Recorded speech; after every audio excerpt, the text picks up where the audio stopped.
press kit, they come up with an image that looks a lot like that. We weren't trying for photorealism from here to here. We were just trying to tell what this thing is going to be. And all of a sudden, Bob, this comes across your desk a couple of months later. So I'm just going to run through a couple more. Gauges, communicating. What's this thing going to be? What's it going to look like? This is what really happens. It's not like any kind of a presentation. Hate that picture. I'm sorry, but it's like a 10-minute job. All of a sudden, boom, press kit. Boom, boom.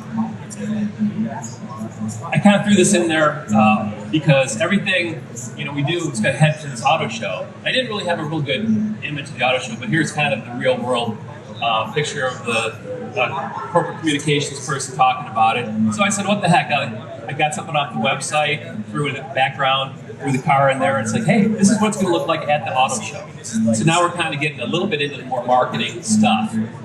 Okay. So we're kind of done with the design process. We're into building the car, and I get to make a couple of images just for excitement. It's quick. You don't have a whole lot of time to do a couple in the afternoon, maybe. This is in front of our building. You see things are getting more and more refined as it kind of goes along. Our vice president said, hey, what about that Z orange that everybody knows? Let's just try that. Okay, throw it in. I think this one was probably my first hypershot image. I said, well, we have some software. I think I'll load it up and let's try it on there. In front of the building, looking pretty good. Pumping them out. Got a little Photoshop happy here, just to keep things creative. Well, let's try let's see how that one looks. This is going to tell a little story here too, through the old desert background. Everyone does it. Okay, there. A couple months later, oh, hey, that's the press kit. That looks a lot like what I just did a few times back. So I have to admit, after it's all said and done and that project's gone, I went back and kind of did some marketing, some kind of images, really for my own purposes. So getting a little bit more into what you're used to seeing here at the booth of this, high quality stuff. This is not really what we do in Nissan Design America so much, but we certainly can. The tool does this for you. It's easy. It's really easy.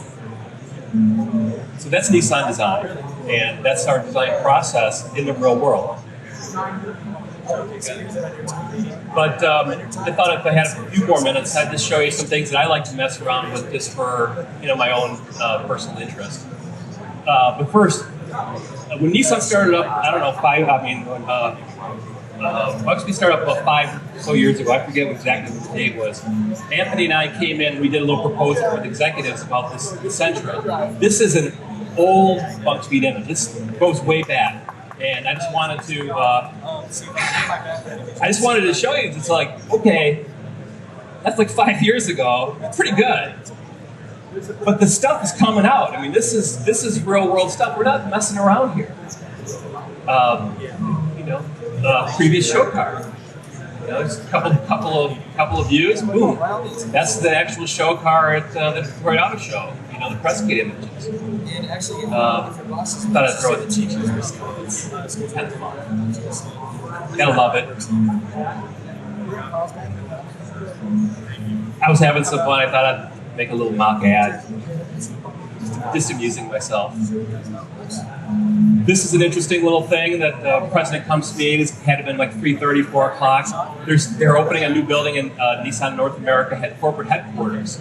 And did a little sculpture. Said, gave me a napkin drawing. Hey, can you make a model of this? Made a model. Did this rendering that night. Probably took me, I don't know, an hour.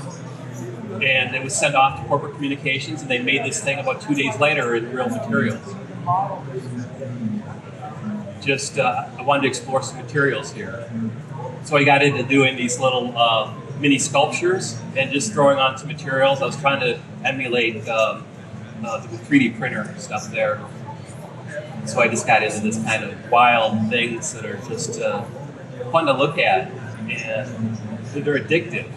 You just have like a single object. I got that off the web, George Hart. made that one. And I just started falling in love with the materials.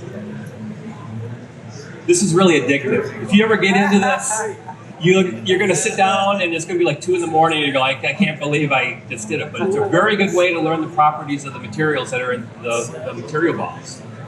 The detail in the real drawing, this is sampled down, but you see the reflections of the refractions of the stuff, and this is why I'm a big Henrik fan. I mean, look at that. It's beautiful. Again, just this is just fun. This is what I do for fun. It's kind of geeky, I guess, maybe, but you know, a lot of people sit down and watch TV, and this is kind of what I do, you know, on my laptop. Make little sculptures and make pictures. I think this would be a very good program for anyone who has a blown glass factory. You know, you can completely make these things way before you build them. I just think that one's amazing. Just solid glass, just refracting and refracting and refracting. Copper. I struggled for years to make a good copper, and this is so easy. Yeah, I modeled this. That one actually, I had help with some of these more complicated ones from freeware on the internet. They have the math model generators. So some of the basic ones I do in Alias, but some of these more complicated ones I mess around with different types of freeware. I just am in love with materials and forms and shapes and geometry in general, and I get very addicted to this kind of thing. It's not so much different than automotive, but just these little details. I mean,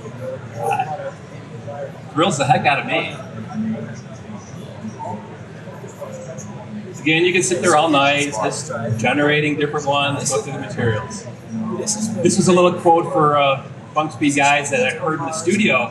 Is we have a brand new presentation area. It's got two plasmas up there, or 2 LCDs on the wall, and there was 2 images. And someone said, "Well, can you just go over there and tell me about that rendering?" And the answer was, "It's not a rendering. It's Hypershot." So I thought that's my little gift to you. Is maybe you can add it. That's it.